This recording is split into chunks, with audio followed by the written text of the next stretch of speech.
C'est l'heure de retrouver Guillaume Tabar pour l'éditorial avec Le Figaro. Bonjour Guillaume. Bonjour David. Il y a un an, jour pour jour, Gabriel Attal était nommé Premier ministre. Le paysage politique a été bouleversé depuis. L'heure du plus jeune chef du gouvernement est-elle déjà passée? Écoutez, la vie politique est longue, très longue. Et Gabriel Attal est encore jeune, très jeune. Mais effectivement, quel retournement en un an. Le 9 janvier dernier, son arrivée à Matignon consacrait une ascension express. Il avait séduit par des mots forts au ministère de l'Éducation.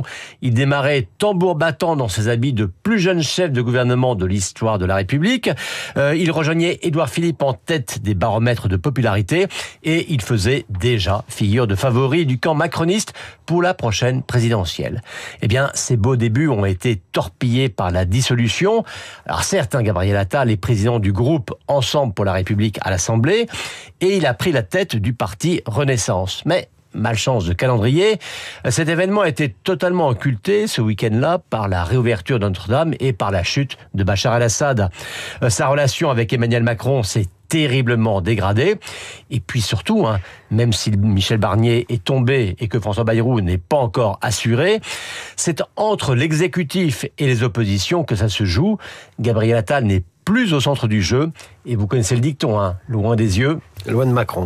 Mais comment expliquer cette expression que le patron de Renaissance est actuellement hors jeu? Cette impression qu'il est hors jeu, pardon. Eh bien, écoutez, je pense que Gabriel Attal a fait une erreur d'analyse.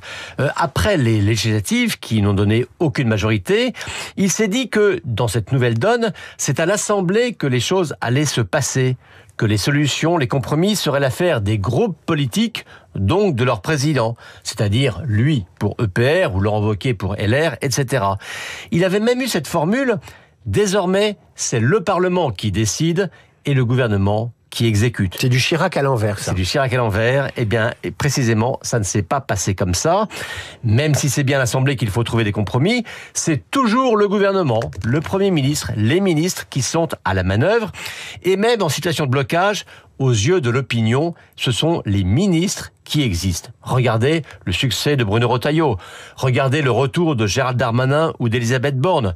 Et à contrario, eh bien, c'est dur pour les acteurs à l'Assemblée, c'est dur pour les chefs de parti. Regardez Attal, regardez Wauquiez. Alors tout va très vite, en 12 mois il s'est passé des choses. La situation peut-elle à nouveau se retourner en faveur de Gabriel Attal cette fois-ci? Oui, bien sûr, la roue ne cesse de tourner.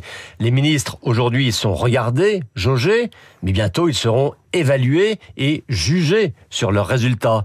Et l'impopularité peut alors se concentrer sur eux et l'attention revenir vers ceux qui seront restés en dehors du gouvernement. Alors Gabriel Attal est aujourd'hui moins audible, mais il s'est construit un capital politique qui est, si l'on peut dire, à ce jour enfermé dans un coffre-fort, mais qu'il pourra investir le moment venu.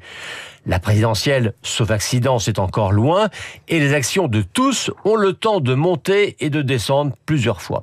Et puis, même si c'est passé un peu inaperçu, Attal a pris le parti.